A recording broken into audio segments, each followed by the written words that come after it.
Summer holidays வந்தாச்சு, நம்ம GT Holidays வந்தாச்சு. GT Holidays, South India's #1 travel brand.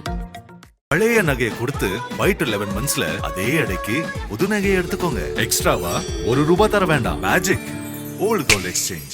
6 பேர் எங்க அம்மாவை அடிச்சு வகர இது பண்ணி தாலி எடுத்துக்கொண்டு என் ஒய்ஃபு முட்டை வச்சு எல்லாம் பண்ணி போய் எங்கள் எல்லாரும் ஹாஸ்பிட்டலில் இருக்காங்க. எங்கள் அம்மா ரொம்ப சீரியஸாக இருக்குது. எனக்கு அதனால் அழுகையே வருது எனக்கு.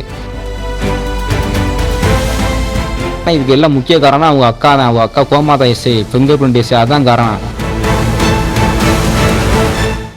ராமநாதபுரம் மாவட்டம் முதுகுளத்தூர் வட்டத்தில் அமைந்துள்ளது ஏனாதி கிராமம். இந்த பகுதியைச் சேர்ந்தவர் ராணுவ வீரர் முரளி ஜெகன். கடந்த 5 ஆண்டுகளாக இந்திய ராணுவத்தில் பணிபுரிந்து வரும் இவர் தற்போது பூட்டான் எல்லையில் பணியாற்றி வருகிறார். இந்த நிலையில் ஏனாதி கிராமத்தில் இருக்கும் முரளி ஜெகனின் மனைவி மற்றும் தாயாரை அவரது உறவினர்கள் நிலப்பிரச்சினை காரணமாக தாக்கியதாக குற்றச்சாட்டு எழுந்துள்ளது.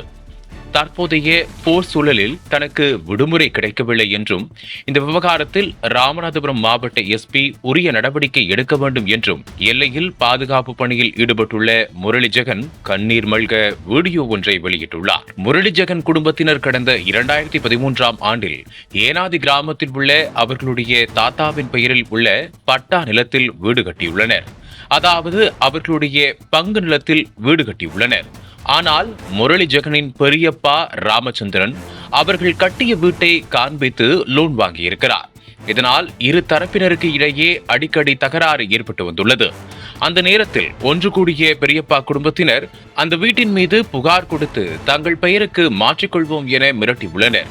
இந்த விவகாரத்தில் முரளி ஜெகன் குடும்பத்தினர் கடந்த ஜனவரி மாதமே மாவட்ட எஸ்பியிடமும் கலெக்டரிடமும் புகார் அளித்துள்ளனர்.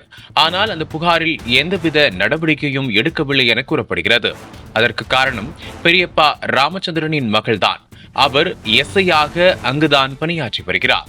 அதனால் போலீசார் நடவடிக்கை எடுக்காமல் உள்ளதாக கூறப்படுகிறது. அவரது இன்னொரு மகள் ஆரையாக உள்ளதால் வருவாய்த்துறையிலும் புகார் எடுக்காமல் உள்ளார்கள். இதனிடையே வீடியோவில் பேசிய முரளி ஜெகன், நான் என்னதான் செய்வது? இப்போது நான் பூட்டானில் இருக்கிறேன்.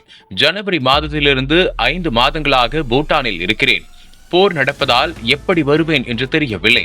வீட்டு ரசீதை மாற்ற போன போது பெரியப்பா ராமச்சந்திரன் அவரது மனைவி மற்றும் பிள்ளைகள் 6 பேர் சேர்ந்து என் மனைவி மற்றும் தாயாரை அடித்து காயப்படுத்தி உள்ளனர். அவர்கள் தற்போது மருத்துவமனையில் இருக்கிறார்கள். என் அம்மா இப்போது சீரியஸாக இருக்கிறார். எனக்கு அழுகையே வருது. ஆனால் எங்களை அடித்துவிட்டு அவர்கள் மருத்துவமனையில் போய் படுத்துள்ளார்கள். இதற்கு எஸ்ஐயாக இருக்கும் அவரது மகள்தான் காரணம் என கூறியுள்ளார். நில பிரச்சனையில் மனைவி மற்றும் தாயார் தாக்கப்பட்டது குறித்து ராணுவ வீரர் வைத்த குற்றச்சாட்டு பெரும் பரபரப்பை ஏற்படுத்தி உள்ளது. சார் எஸ்பி சார், வணக்கம் சார். நான் ராமநாதபுரம் மாவட்டம் முதுகுளத்தூர் வட்டம் ஏனாதி கிராமத்திலேருந்து முரளி ஜெகன் பேசுகிறேன் சார். நான் 2020 இந்தியன் ஆர்மியில் வேலை பார்த்துக்கிட்டு இருக்கேன். நாங்கள் 2013 ஏனாதியில் எங்கள் தாத்தாவோட பேரில் உள்ள பட்டாவில் செல்லையாத்தேவர் ஒரு வயல் நிலத்தில் நாங்கள் 3 பங்கா, அதாவது கிராமம் பிரித்து விட்டபடி 3 பங்கா பிரித்து அதெல்லாம் எங்கள் பங்கில் நாங்கள் வீடு கட்டியிருக்கோம். ஆனால் அவர் எங்கள் அப்பாவோட அண்ணன் ராமச்சந்திரன் நாங்கள் வீடு கட்டுறதை வச்சு அந்த வீட்டை காமிச்சு அவர் லோன் வாங்கிட்டு அதுக்கப்புறம் என்ன பண்ணிட்டாரு, எங்களுக்கு தெரிஞ்சிச்சு. அதனால் நாங்கள் சண்டை போட்டு அதை விட்டோம், நீ இனிமேல் வராது அப்படின்னு சொல்லிட்டு. ஆனால் அவரோட தனியாக எனக்கு கிடக்கு. இப்போ 2025 ஜனவரி மாதம் எனக்கு நீங்கள் வாங்கின பாதையை கொடுங்க, அப்படி இல்லைன்னா அந்த லோன் என் பேர் அலாட் ஆகிருக்கு. அதை நான் அலாட் நான் கேஸ் கொடுத்து ஏமேல எடுப்பேன் அப்படின்னு சொல்லியிருக்காங்க.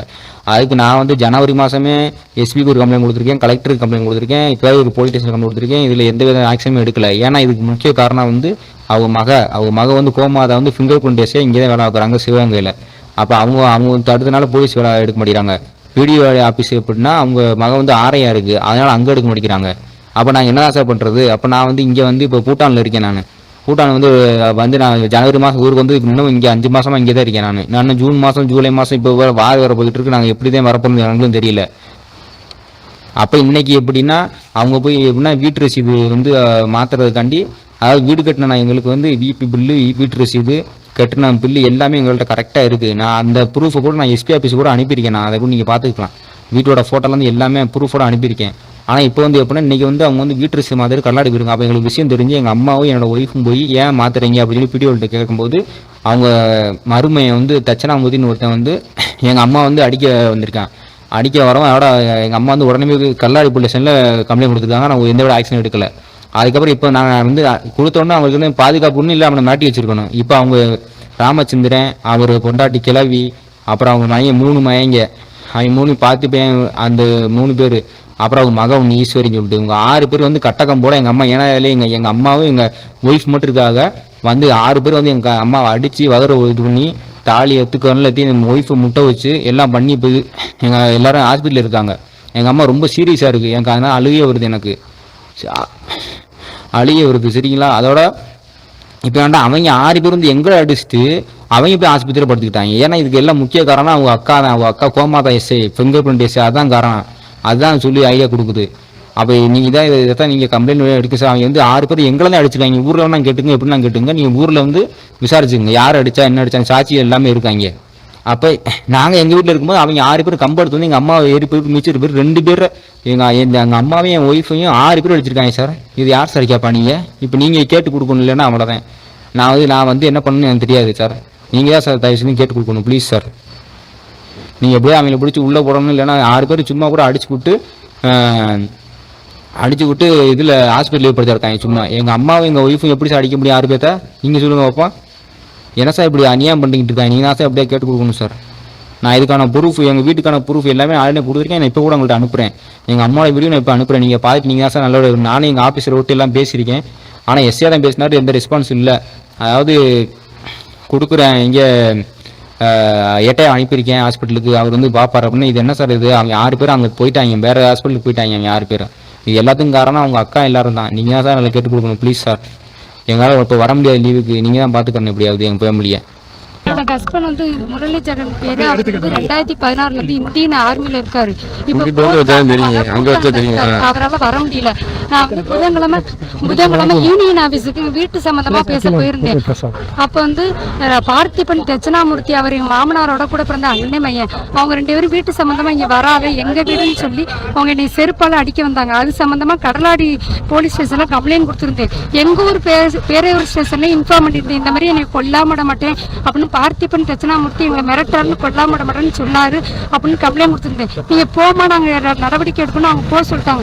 அன்னைக்கு புதன்கிழமை நைட்டே எங்க ஊர் ஏனாதி கிராமத்துல போய் நானே மாமியார் முத்துமினாலும் போய் இருந்தோம். அவங்க 6 பேர் ராமச்சந்திரன், ஈஸ்வரி, பார்த்திபன், கிளவி, கணேசன், இது தட்சிணாமூர்த்தி 6 பேர் வந்து எங்களை வீட்டுக்குள்ள இருந்தவங்கள உன்னை கொல்லாம விட மாட்டேன் வெளியில வாடின்னு எங்களை இழுத்து இதோட நீ செத்து ஓடி எங்களை மீறி நீ. நான் அந்த பார்த்திபன் அவர் சொல்றாரு, நீ வக்கீல் நான் உன்னை அடிச்சா நீ வக்கீல் பிடிச்சு போக உனக்கு ஒரு வக்கீல் 1 லட்சம் 2 லட்சம் ஆகும், எனக்கு ஒரு ஸ்டாம்ப் இருந்தா போதும், உன்னை கொண்டுட்டு இந்த வீட்டை நான் எடுத்துட்டு போயிருவேன் அப்படின்னு சொல்லி எங்களை இழுத்து அவர் எங்களை அடிச்சு எங்க அத்தையை எல்லாரும் கண்ணுல முட்டை வச்சு இதோட நீ செத்து ஒளின்ட்டு அவர் அடிச்சுட்டு போயிட்டாரு. இதுவரை நாங்க 6 பேர் மேல கேஸ் கொடுத்ததுல பார்த்திபன், ஈஸ்வரி மேல கேஸ் இதுவரை எடுக்கவே இல்லை, எஃப்ஐஆர் போடவே இல்லை. இவங்க 2 பேர், இவர் தான் பார்த்திபன் தான் ஏற்கனவே எங்களை மிரட்டினாரு. 2 பேர் மேல 6 பேர் வந்து அடிச்சாரு, 4 பேர் மேலதான் எஃப்ஐஆர் போட்டுருக்காங்க, 2 பேர் மேல எஃப்ஐஆர் போடல. என் பேரு உமாராணி. உங்க வீட்டுக்காரு எங்க இருக்காரு? அவர் என்ன பணியை போட்டிருந்தாரு? முரளி ஜெகன் இந்தியன் ஆர்மியில பூட்டான்ல இருக்காரு. என் குழந்தைனார் வந்து ஆனந்தகுமார் ஃபயர் சர்வீஸ்ல இருக்காரு. எங்களுக்கு எந்தவித பாதுகாப்பும் இல்லை, நீங்க தான் எடுத்து கொடுக்கணும். நாங்க எஸ்பி டிஎஸ்பி சம்பந்தமா பேசிட்டோம் சார், எல்லா சட்டையும் பேசிட்டோம். லாஸ்டா இங்க கலெக்டர் பார்க்க வந்திருக்கோம். நீங்க எங்க பேரு உமாராணி. அனல் பறக்கும் செய்திகளை அப்டேட் செய்து கொள்ள நக்கீரன் களத்தை இப்பவே சப்ஸ்கிரைப் பண்ணுங்க.